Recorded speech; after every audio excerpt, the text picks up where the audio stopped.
Running a business is heavy. Nobody warns you about that bit. The lying awake at 2 a.m., the constant low-level stress, the feeling that everyone else has it all figured out, and you're just quietly drowning. If that's you right now, I want you to know I felt the exact same way. But here's what I worked out, and it changed everything. It was never the business that was broken. It was 6 things I didn't have yet, 6 traits, and every single one of them can be learned. Get these 6 and the weight lifts. So stick with me because by the end of this, you'll know exactly what's missing. Trait 1, relentless clarity. And I don't mean, yeah, I'd like to do well.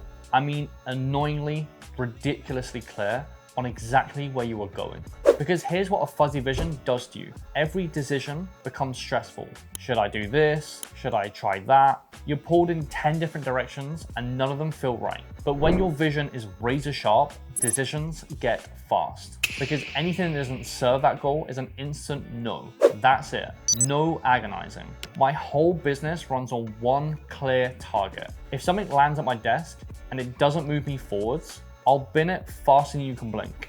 Get clear and half of the weight you're carrying disappears. Trait 2, being decisive when everything feels uncertain. Look, everyone can run a business when it's going well. That's piss easy. The real test is the days where it all goes wrong. The days where you want to headbutt a fucking wall. And here's the difference with the people who actually win. When it's on fire, they don't freeze, they don't run away, they run towards the fire. Something breaks and they go, yeah, right. That's fucking rubbish, but here's what we're actually gonna do. Here's how we're gonna fix it.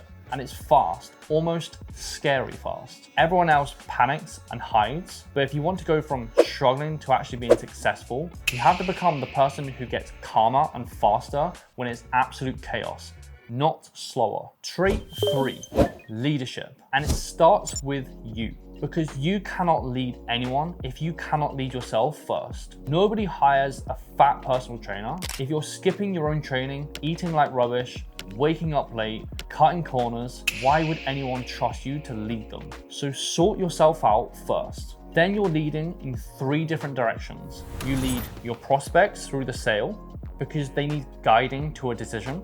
You lead your clients through the journey because they literally can't get a result by themselves. That's the entire job, by the way.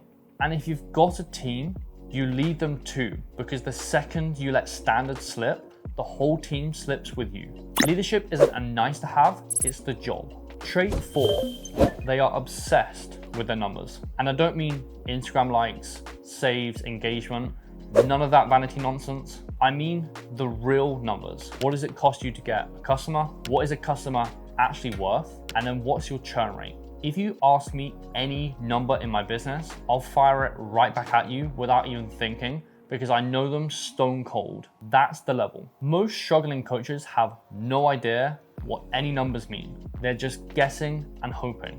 And you can't fix what you don't actually measure. So get obsessed with real business metrics. It takes a massive amount of fear away because you're suddenly flying with instruments instead of guessing in the dark. Trait 5, they protect their energy like it's everything, because it is. Any stress that leaks your energy, the high-level operators just delete it fast. Their circle is typically small because they're not trying to please 20, 30 people. And yeah, sometimes it means cutting friends. I'll be honest with you, I was best man at a wedding for someone I don't even speak to anymore because they drained the fuck out of me. And that sounds savage, but business is savage. Here's the logic. Every bit of energy you protect is energy you can pour into stuff that actually moves the business forward. So look at your week honestly. What's draining you and what can you cut? Because you can't build anything great whilst running on empty. And trait 6, this is the big one, the one everything else has been building to. Extreme ownership. Here's what it means. When something goes wrong in your business, whose fault is it? If your answer is anyone but you, you're finished. Because even when it's genuinely not your fault, it's still your fault. You allowed it to happen. If something breaks in my business, I don't blame my team, I don't blame my ads, I don't blame the algorithm or the market. It's me, and I fix it. And I know how this sounds. It sounds like a punch in the face. Because what I'm saying is, you are exactly where you are right now because of your own decisions, and nobody did this to you. But listen, this is not me having a go. it's the best news you'll ever hear. Because the moment you truly own it, you are free. Since you have got yourself here, you can get yourself out too. So if you've made it this far, I want you to remember this. That weight you're carrying, the stress, the doubt, the 2 a.m. spirals, it was never a you problem. It was never the business. It was these 6 traits: relentless clarity, decisiveness, leading yourself, knowing your numbers, protecting your energy, and owning everything. Start with clarity this week. Get annoyingly specific about where you're actually going and watch how much lighter everything else feels. If you want help building these 6 things properly, the way that I've done it with over 1,000 coaches, the first link in the description is where to start. Now go and put that weight down, and I'll see you in the next one.